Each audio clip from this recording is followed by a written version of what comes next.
নমস্কার বন্ধুরা, কেমন আছো তোমরা? আমি মৌসুমি চলে এসেছি তোমাদের সঙ্গে আরও একটা ছোট্ট ব্লগ শেয়ার করার জন্য। আমরা সবাই একসাথে পরিবারে তোমাদের সবাইকে স্বাগত জানাচ্ছি। যারা বড় তাদেরকে আমার প্রণাম, আর ছোটোদেরকে অনেক অনেক ভালোবাসা জানিয়ে আমি একটা নতুন ব্লগ তোমাদের সঙ্গে শেয়ার করছি। ব্লগ বলতে 2-3 মিনিটের একটু কথা, এইটুকুই। আর দেখতেই পাচ্ছ জানলা দিয়ে কীরকম রোদ আসছে আর কি। আজকে থেকে আবার সেই গরম, আশা করি অতটা গরম আর হবে না, যা গরম পড়েছিল কিছুদিন আগে। আর কিছুদিন তো বৃষ্টি হয়েও আবার বেশ ঠান্ডা ঠান্ডা, ফ্যানও কমিয়ে দিতে হচ্ছিলো, এতটাই ঠান্ডা লাগছিলো, গায়ে চাদর নিয়ে ঘুমাতে হচ্ছিলো। আজকে থেকে আবার দেখছি সেই গরম।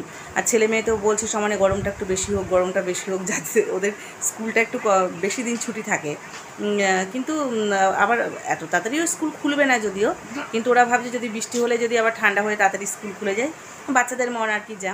আর এই যে মেয়ে খেয়ে দিয়ে এখন বসে টিভি দেখছে, ছেলে ওখানে পড়তে বসেছে, আর মেয়ে ভাত খেলো।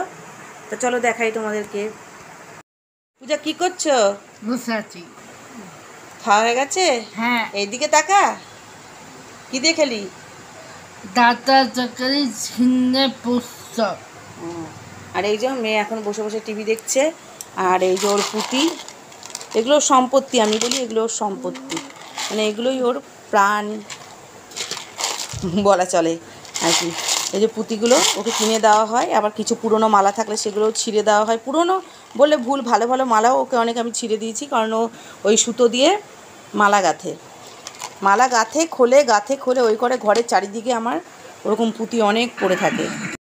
তাই চলো বন্ধুরা, এইটুকুই তোমাদের সঙ্গে বলার ছিল, এইটুকুই ব্লগ তোমাদের সঙ্গে শেয়ার করলাম। কারণ 2-3 মিনিটের বেশি ব্লগ আমি শেয়ার করতে পারছি না, আমার ঘরে প্রচণ্ড নেটের প্রবলেম, ভিডিও ছাড়া যায় না, যার জন্য আমি ভিডিও অতটা ছাড়তেও পারছি না। কিন্তু এবার থেকে ঠিক করেছি এরকমভাবেই 2-3 মিনিটের টুকটাক ভিডিও তোমাদের সঙ্গে শেয়ার করবো। আর ছেলে ওখানে পড়তে বসেছে, আর কীরকম রোদ আসছে দেখতেই পাচ্ছ জানলা দিয়ে। তা চলো, টাটা, বাই বাই, আবার যেন দেখা পাই।